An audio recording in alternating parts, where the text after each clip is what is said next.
বাড়িতে কেউ আছেন? বাড়িতে কেউ আছেন?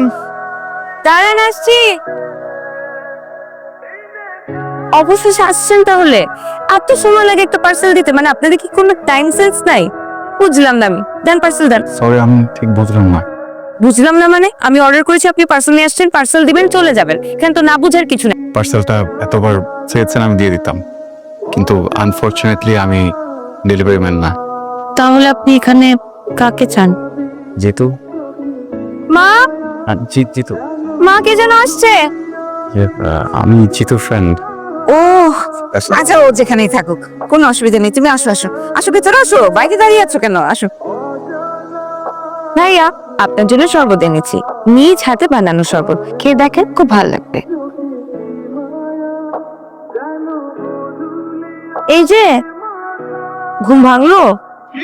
আপনি জানেন, আপনি যদি মেহমান না হতেন, মা আপনাকে আজকে নবাব সিরাজউদ্দৌলা বলতো। তারা দেরিতে ঘুম থেকে উঠে মা তাদেরকে নবাব সিরাজউদ্দৌলা বলে ডাকে। তো আমি যতটুকু জানি অবশ্যই তো অলস ছিলেন না। আমি এত কিছু জানি না, মা আমাকে মাঝে মধ্যে ডাকে, তাই বললাম। আপনার নাস্তা। ওয়াও, পরোটা দিয়ে দুধ চা, এটা তো আমার অনেক প্রিয়।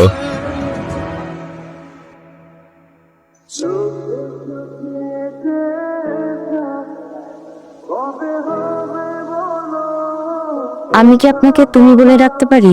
আপনি শব্দটা দূরে মনে হয়।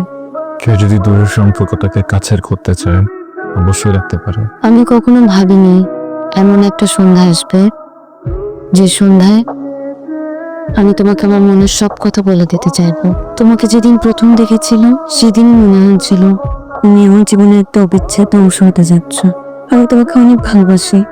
কথা দিচ্ছি, তোমাকে কখনো ছাড়বো না। তুই শুনছো কিছু?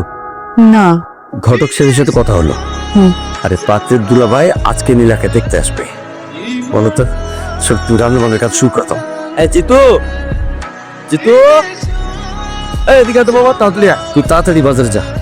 পাত্রপক্ষ নীলাকে আজকে দেখতে আসবে। যে ফল ফ্রুটস মিষ্টি টিষ্টি যা লাগে সব ভরপুর নিয়ে আয়। আজকে পাত্রপক্ষ আমাকে দেখতে আসবে। তুমি কি করবে আমি জানি না। আমি এমন একটা সিচুয়েশনে আছি, আমি আমার বাবা মাকেও কিছু বলতে পারবো না। আমি তোমাকে ছাড়া কাউকে বিয়ে করতে চাই না। পাত্রপক্ষ দেখতে আসলে বিয়ে হয়ে যায়, এটা বুঝছো? আমি তো আছে, দেখতেছি আমি। আমি কোনো কিছু হেনা ফেলা করতে পারি না রনি। এমনও হতে পারে পাত্রপক্ষ আজকে আমাকে পছন্দ হলে আজকে বিয়ে হয়ে গেল। আবার এমনও হতে পারে যে ডেট ফিক্স হয়েছে। এখন ডেট ফিক্স হয়ে যাওয়ার পরে তো কান্নাকাটি করি, আমরা যা খুশি তাই করি। তুমি কিন্তু আমাকে আর পাবা না। এটা কাজ করে আমি অন্যদের সাথে কথা বলি, তাদেরকে বোঝানোর চেষ্টা করি। তুমি আমার বাবা মাকে আমার চেয়ে বেশি ভালো চিনো। জীবনও রাজি হবে না, ইভেন আমার বড় ভাই সেও রাজি হবে না। পাত্রপক্ষ চলে যাওয়ার পরে তুমি নিজে তোমার ফ্যামিলিকে বলবা, ওকে? তারপর যদি তারা রাজি না হয়, আমি তোমাকে নিয়ে চলে যাবো। ইনশাআল্লাহ। মাশাআল্লাহ, মেয়ে আমার খুব পছন্দ হয়েছে। আর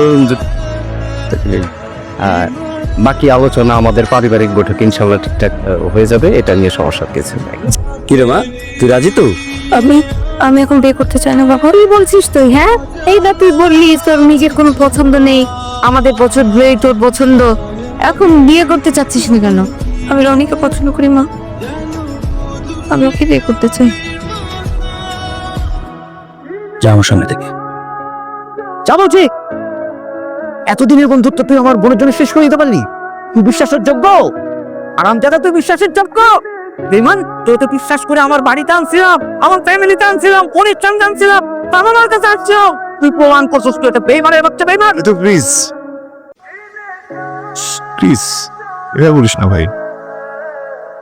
দেখ জিতু, আমার মনে হয়েছিল যে তোকে হঠাৎ করে বললে তুই ব্যাপারটা নিতে পারবি না, এই জন্য আমি একটু, ভাই যা হয়েছে হয়েছে, বাদ দে না প্লিজ। আমি হাত জোর করতেছি, আমি তো জিতো প্লিজ। তোর সামনে দুটো রাস্তা খোলা আছে। এক, তুই সসম্মানে নিজের মতো করে চলে যাবি, নাইলে তোর পেট চুটি করে বাইক করে দেবো। ওগো শুনছো? আমি না নীলাকে বাসার কোথাও খুঁজে পাচ্ছি না। খুঁজে পাচ্ছে না মানে কি? হ্যাঁ, ও নেই বাসায়। সব সেটিং দেয়া শেষ, সেই কর্নারের অন্তদেশ। আচ্ছা, হ্যাঁ, যা তাইলে তুমি যাও, আমি আসছি। জলদি এসো। Thank you. আমি এখানে থাকতে পারবো না। এই ইলা, নীলা কি হয়েছে? কই যাও? আমার একদম ভালো লাগছে না। ভালো লাগতেছে না মানে? আমার বাবা মায়ের ভাইয়ের কথা অনেক মনে পড়তেছে। আমি এখানে থাকতে পারবো না। বলো, একটা মেয়ে বেঁচে থাকতে বাবা মা বাড়ির মানুষের কাছে অপমান হবে, এটাকে মেনে নেওয়া যায়? নীলা তুমি কি বলতেছো? আমরা দুজনকে ভালোবাসি না? আমি তো বিয়ের জন্য সবকিছু রেডি করে ফেলছি। তুমি আমাকে ভালোবাসো না? আমি তোমাকে ভালোবাসি, আমি তোমাকে অনেক ভালোবাসি, কিন্তু কেন আমার বাবা মার কাছে যাবে? এই নীলা, এই ফাইজলামি করতেছো তুমি আমার সাথে? হ্যাঁ, একটা কথা বলবা না। শোনো, আমি বিয়ে করবো, বিয়ে করবো, কথা বুঝে গেছে? কথা বুঝতে পারছো তুমি? কথা বলতেছো না কেন? এদিকে তাকাও, এদিকে তাকাও। আমরা দুজনকে বিয়ে করবো, আর কোন কথা বলবো না। পাগলামি করে না। আমার কথা বুঝতেছো? প্লিজ প্লিজ পাগলামি করো না প্লিজ। কিন্তু একটা জিনিস বলছো, আমার বাবা মা মানুষের কাছে অনেক অপমান হইতেছে। এটা কি হওয়া উচিত? বলো, উচিত না। আপনি বিয়ে করবো, আমি বিয়ে করবো, কিন্তু আমাকে মাফ করে দাও। আমি এসে যাবো। বিয়ের পর না সবাই সবকিছু মেনে নেয়, বুঝছো? আমি বুঝাবো তোমার বাবা মাকে, প্লিজ। আরে দাঁড়ায় না, তুমি বুঝতেছো না কেন? তুমি চলে গেলে আমার লাইফটা শেষ হয়ে যাবে। তুমি আমার কথা বোঝার চেষ্টা করো প্লিজ। আমাদেরকে ভালো কাউকে বাবা, তোমার জীবন আমি শুরু হচ্ছে। আর ভালো করে পাবো না, ভালো করে পারতেন না, তুমি ভালো করে যদি প্রেম করতাম, তুমি দাঁড়াও না কেন?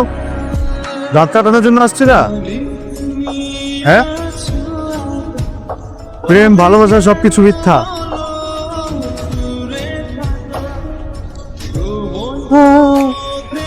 এই চাহিদা মিটানো থাকলে অন্য কাউকে মিটাইতা।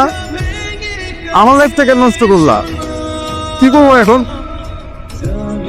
অন্য কাউকে মিটাতে পারত না? তুমি তো চিপ, তুমি এত চিপ, তুমি এত চিপ। তোমাকে আমি সেই কুকুর থেকে বলতেছি, আমার বাবা মার কথা বলতেছি, আমার ভাইয়ের কথা বলতেছি, তুমি একটু বুঝলে না? আমি বুঝছি, আমি তোমাকে বুঝছি, তুমি আমারটা বুঝলে না? তুমি আমাকে এত বাজে একটা কথা বললা। তুমি কি মানুষ? তুমি তো মানুষ না, তুমি তো একটা জানোয়ার। আই এম সরি, যাও, আই এম সরি। যাও এখান থেকে।